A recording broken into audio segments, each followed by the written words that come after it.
ಇವರು ಸತ್ ಬರಲ್ಲದರ ಏನಾರ ಪಿಂಚಣಿ ಜಾರಿ ಮಾಡಿ ಅಂತ ಹೇಳಿ ನಾವು ಹೋರಾಟ ಮಾಡಿದ್ವಿ.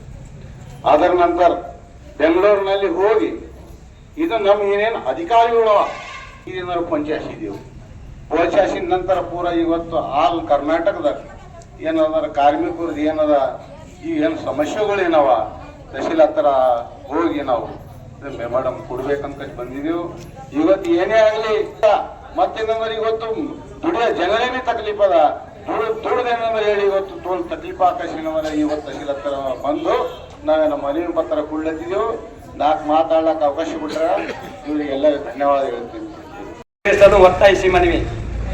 ಅಸಂಘಟಿತ ಕಾರ್ಮಿಕರಲ್ಲಿ ಅತ್ಯಂತ ಶ್ರಮದಾಯಕ ಕೆಲಸ ನಿರ್ವಹಿಸುವ ವ್ಯಾಪಾರ ವಹಿವಾಟಿನಲ್ಲಿ ಹಾಗೂ ಸರಕು ಸಾಗಾಣಿಕೆಯಲ್ಲಿ ಮಹತ್ವದ ಶ್ರಮಜೀವಿಗಳಾದ ಎಪಿಎಂಸಿ ಎಲ್ಲ ಗೋಡೌನ್, ವೇರ್ ಹೌಸ್, ನಗರ, ಗ್ರಾಮೀಣ, ಬಜಾರ್, ಬಸ್ ಸ್ಟ್ಯಾಂಡ್, ರೈಲ್ವೆ ಸ್ಟೇಷನ್, ಬಂದರುಗಳಲ್ಲಿ ಲೋಡಿಂಗ್ ಅನ್ಲೋಡಿಂಗ್ ಕೆಲಸ ನಿರ್ವಹಿಸುವ ಹಮಾಲಿ ಕಾರ್ಮಿಕರ ಬದುಕಿನ ಪ್ರಮುಖ ಪ್ರಶ್ನೆಗಳಿಗಾಗಿ, ಪ್ರಮುಖ ಬೇಡಿಕೆಗಳಿಗಾಗಿ ಒತ್ತಾಯಿಸಿ ಇಂದು ರಾಜ್ಯದಾದ್ಯಂತ ಜಿಲ್ಲಾ ತಾಲೂಕಾ ಕೇಂದ್ರಗಳಲ್ಲಿ ಕರ್ನಾಟಕ ಹಮಾಲಿ ಕಾರ್ಮಿಕರ ಫೆಡರೇಷನ್ ನೇತೃತ್ವದಲ್ಲಿ ಪ್ರತಿಭಟನೆ ನಡೆಸಿ ಈ ಮನವಿಯನ್ನು ನೀಡಲಾಗುತ್ತಿದೆ.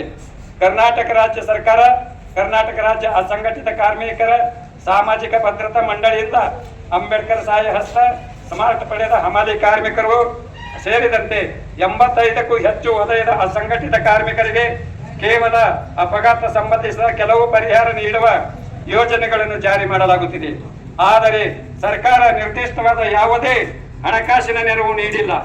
ಕರ್ನಾಟಕ ಮೋಟಾರ್ ಸಾರಿಗೆ ಮತ್ತು ಇತರೆ ಸಂಬಂಧಿತ ಕಾರ್ಮಿಕರ ಸಾಮಾಜಿಕ ಭದ್ರತಾ ಮತ್ತು ಕ್ಷೇಮಾಭಿವೃದ್ಧಿ ಅಧಿನಿಯಮ 2024ರ ಅಡಿಯಲ್ಲಿ ರಚಿಸಲಾಗುತ್ತಿರುವ ಮಂಡಳಿಯಿಂದ ಸಾರಿಗೆ ಸಂಬಂಧಿತ ಲೋಡಿಂಗ್ ಅನ್ಲೋಡಿಂಗ್ ಕಾರ್ಮಿಕರನ್ನು ಒಳಗೊಂಡು ವಿವಿಧ ಸಾರಿಗೆ ಕ್ಷೇತ್ರದಲ್ಲಿ ಕಾರ್ಮಿಕರಿಗೆ ಕೆಲಸ ಸೌಲಭ್ಯಗಳನ್ನು ಘೋಷಿಸಲಾಗಿರುವುದು ಸ್ವಾಗತಾರ್ಹವಾಗಿದೆ.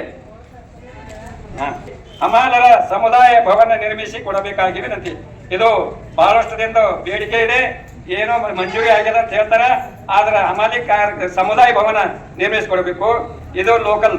ಎರಡನೇದು, ರಾಜ್ಯದ ಲೋಡಿಂಗ್ ಅನ್ಲೋಡಿಂಗ್ ಕಾರ್ಮಿಕರಿಗೆ ಮಹಾರಾಷ್ಟ್ರ, ಕೇರಳ ಮಾದರಿಯಲ್ಲಿ ಉದ್ಯೋಗ ಭದ್ರತೆ ಹಾಗೂ ಸಾಮಾಜಿಕ ಭದ್ರತೆ ಒದಗಿಸಲು ಪ್ರತ್ಯೇಕ ಕಲ್ಯಾಣ ಮಂಡಳಿ ರಚನೆ ಮಾಡಬೇಕು.